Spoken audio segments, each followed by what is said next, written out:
You've probably heard of blending in watercolour, right? But did you know there are a few different ways to do it? And in this video, I'll show you 5 simple blending techniques that are perfect for beginners.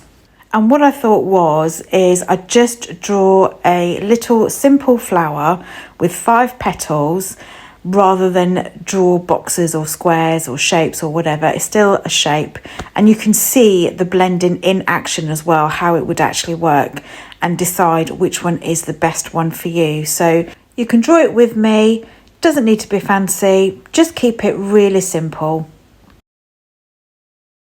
Now you might have noticed I've done it on purpose, but I've left a tiny gap in between each petal so we can work on each petal straight after we've done one. So just keep that in mind if you are going to do this. The paper I'm using is Paul Rubin, and it's one of those block pads, but it's 100% cotton paper and it's cold press. The brush is Princeton Neptune size 8, and I'm using Indigo and Rose Permanent by Winsor & Newton. The first technique I've gone in with, this one is going to be the wet on wet technique. Really easy, really simple. I absolutely love the wet on wet technique, and it is perfect for beginners. I use this technique all the time when I was learning.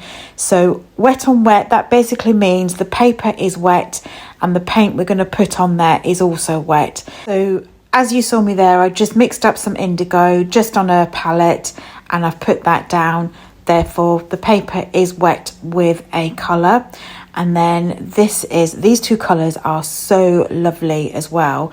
So this is the Rose Permanent. I don't know why it's called Rose Permanent and not Permanent Rose, but there you go, beautiful colour.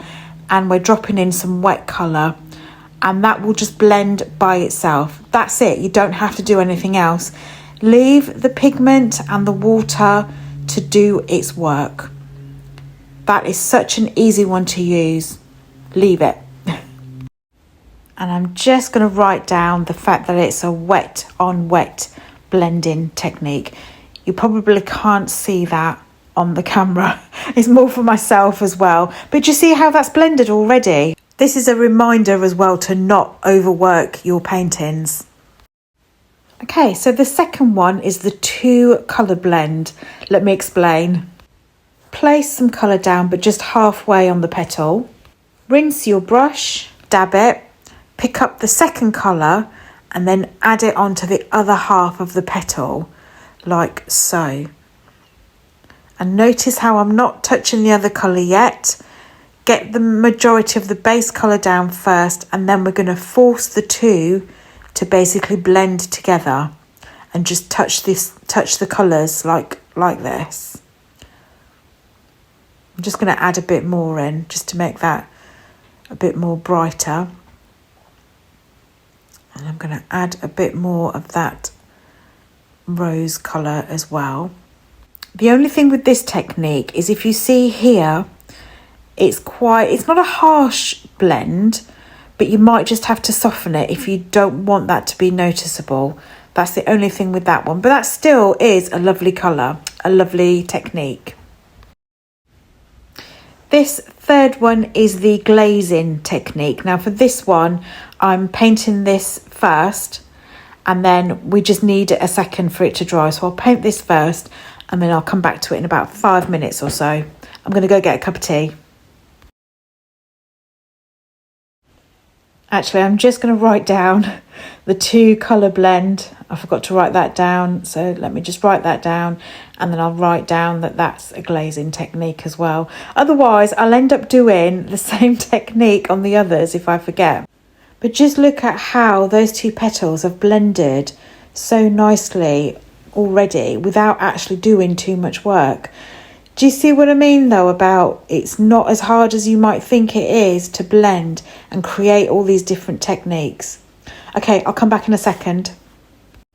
There we go, that's nice and dry now. That is just beautiful. So we are going to take the second colour, which is the indigo, and all the glazing technique is basically a lighter colour going over the colour that's already dried on the paper.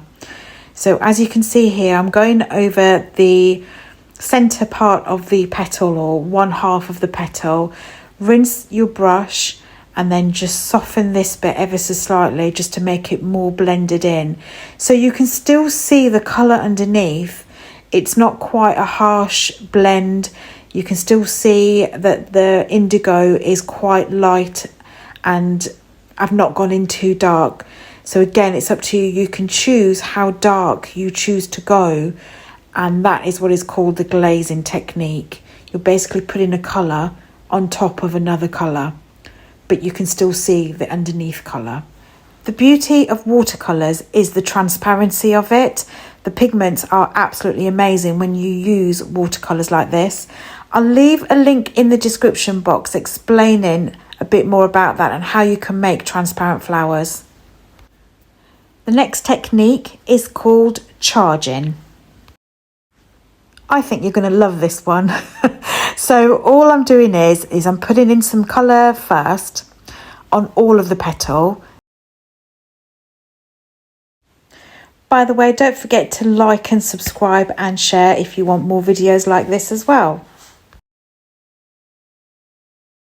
Pick up your second colour. So I'm picking up the indigo and I'm going to use it directly from the pan, and we are going to drop it in like this and just drop it in where you want the colour to go, and that will just bleed and blend. So I suppose you could say it is another form of the wet on wet technique. It's very similar, but you're dropping little drops in quite quickly. Number 5 is the colour lift then blend technique. Have a tissue to hand for this.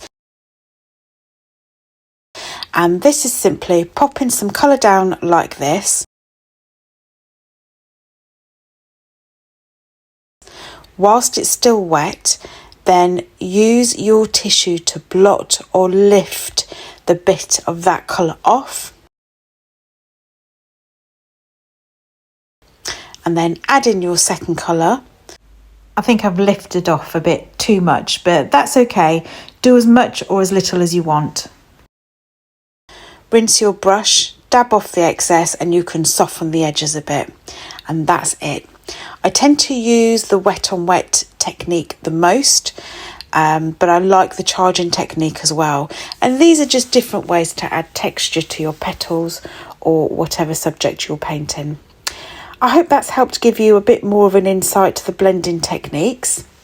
If you want to learn more about some techniques, I've got a video showing some easy techniques to practice coming up next. I'll see you in the next video. Bye.